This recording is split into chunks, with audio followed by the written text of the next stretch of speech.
بسم اللہ الرحمن الرحیم۔ السلام علیکم، میں ہوں انصر وڑائچ اور آپ دیکھ رہے ہیں یوٹیوب چینل کھری بات۔ ناظرین کرام، میرے ایک دوست ہے اور ان کی اکلوتی تعریف یہ ہے کہ وہ عمران خان کے ابلتے ہوئے عاشق ہیں۔ خان کے خلاف بات سن کر خاموش رہنا ان کے بس کی بات نہیں رہی۔ ان کے ساتھ گزشتہ روز میری ملاقات ہوئی تو دیکھا کہ ان کے جذبات تو آج بھی شعلے بھڑکا رہے ہیں، تو میں نے صرف ان کی ہاں میں ہاں ملانا ہی مناسب سمجھا۔ نام اس لیے نہیں دوں گا کہ ان کی اجازت نہیں ہے۔ ان کا کہنا ہے کہ قیدی 804 اس وقت پاکستان کی سیاست میں چھایا ہوا ہے، اور نہ صرف سویلین کی ایک بڑی تعداد خان کو پسند کرتی ہے، بلکہ تمام ریاستی اداروں میں موجود خان کے عاشق خان کے خلاف ہونے والی زیادتیوں پر نہ صرف بولنا شروع ہو گئے ہیں، بلکہ اپنے مستقبل سے بے فکر ہو کر اب کھل کر سامنے بھی آ رہے ہیں۔ شاید ان کا اشارہ اسلام آباد ہائی کورٹ کے ان 6 ججز کی طرف تھا جنہوں نے گزشتہ روز دو روز قبل چیف جسٹس سپریم کورٹ کے خط لکھا تھا۔ مگر ناظرین اکرام، ان کا اشارہ جہاں کہیں بھی ہو تو ان کا یہ کہنا بھی تھا کہ اب پاکستان کی سیاست میں اور کچھ بھی نہیں رہا، اب صرف اور صرف خان ہے، اور اب پاکستان کی سیاست عمران خان کے نام کے بغیر نامکمل ہو چکی ہے۔ میں نے سوال کیا کہ عمران خان نے اپنے دور حکومت میں ایسا کیا کارنامہ انجام دیا کہ میں بھی انہیں ووٹ دوں، تو وہ برملا بولے اور قدرے غصے سے بولے کہ خان کو کام کرنے نہیں دیا گیا۔ اگر انہیں 5 سال کی حکومت کرنے دی جاتی تو خان 2035 تک اس ملک کا حکمران قائم رہنا تھا۔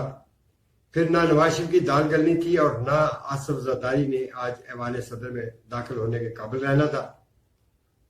ناظرین اکرام، میں اپنے دوست کی یہ بات سن کر چونکا۔ 2035 پروجیکٹ تو میں نے پہلے بھی سن رکھا تھا، جس کے تحریک کار شاید جنرل ریٹائرڈ فیض حمید تھے۔ دوست کی بات سن کر مجھے احساس ہوا کہ عمران خان کا یہ غصہ ناجائز نہیں ہے۔ ان کے تو 2 نقصانات ہوئے ہیں۔ پہلا نقصان تحریک عدم اعتماد کے ذریعے ان کو حکومت سے نکالنا، اور دوسرا اور سب سے بڑا نقصان پروجیکٹ 2035 کا ہاتھ سے نکالنا۔ ناظرین اکرام، اب ان کو کون سمجھائے کہ حکومت میں آنے والا ہر حکمران یہی چاہتا ہے کہ اس کی جو حکمرانی ہے وہ کبھی ختم نہ ہو۔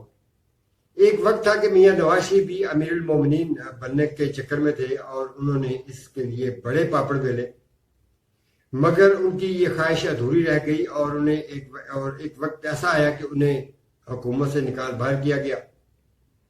ناظرین اکرام، باتیں تو بہت ہیں، دوست بہت گرم تھا پاکستان کی سیاست پر، مگر اب اس کی باتیں ختم کرتا ہوں اور آج کی جو تازہ ترین خبریں ہیں وہ آپ کے ساتھ شیئر کرنا چاہتا ہوں۔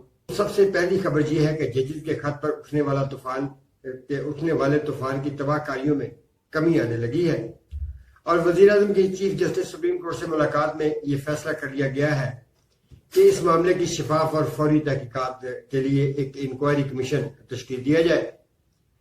ناظرین کا ملاقات میں چیف جسٹس کا کہنا تھا کہ ایگزیکٹو کی جانب سے ججز کی عدالتی کاموں میں مداخلت کسی صورت قبول نہیں کی جائے گی، اور نہ ہی عدلیہ کی آزادی پر کوئی سمجھوتا کیا جائے گا۔ تو ناظرین اکرام، وزیر اعظم اور چیف جسٹس ملاقات کے بعد جاری ہونے والا جو اعلامیہ ہے وہ چیخ کر بتا رہا ہے کہ معاملہ اب طول پکڑنے کے بجائے فریز ہونے جا رہا ہے۔ تحقیقات بھی ہوں گی، تحقیقات ہونے کے بعد رپورٹ بھی بنے گی، مگر اس رپورٹ کا بھی وہی حال ہوگا جیسے پہلے تحقیقاتی کمیشن کی رپورٹ کا ہوا ہے۔ اللہ نہ کرے کہ یہ ایسا ہو۔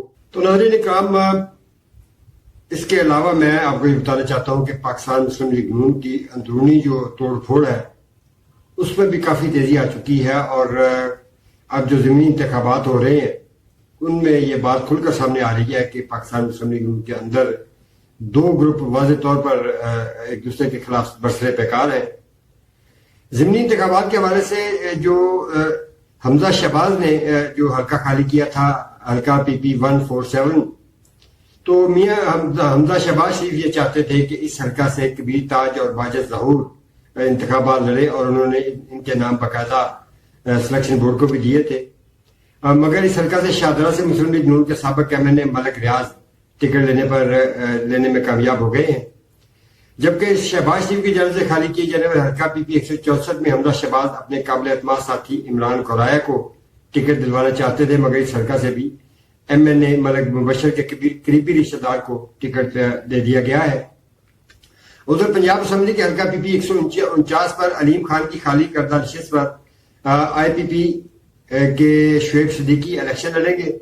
تاہم مسلم لیگ نون نے یہاں کسی کو ٹکٹ نہیں دیا، لیکن اس حلقے سے مسلم لیگ نون کے سابق MP چودھری شہباز بھی میدان میں موجود ہیں، اور ان کا کہنا ہے کہ وہ الیکشن لڑیں گے کیونکہ شعیب صدیقی کی دوہری شہریت کا معاملہ ہے اور اس کا کیس جو ہے وہ ٹربیونل میں چل رہا ہے، تو اس لیے میں اس حلقے سے انتخاب میں حصہ لوں گا۔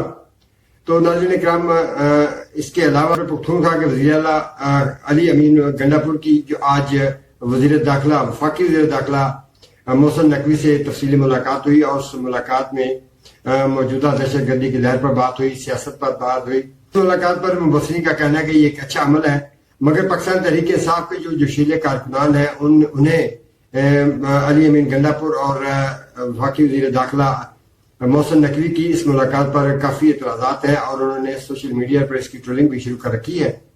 تو ناظرین کرام، ابھی تک اتنا ہی، اگلی ویڈیو تک لیے اجازت چاہتا ہوں۔ اللہ نگہبان۔